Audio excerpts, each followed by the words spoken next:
គ្រូ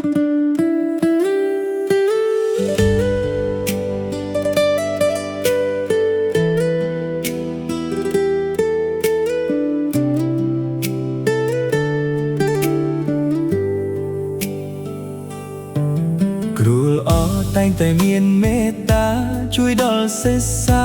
គ្រប់ប្រានលះបង់កម្លាំងមិនដែលខានផ្ដល់ក្តីសុខសាន្តដល់កុមារ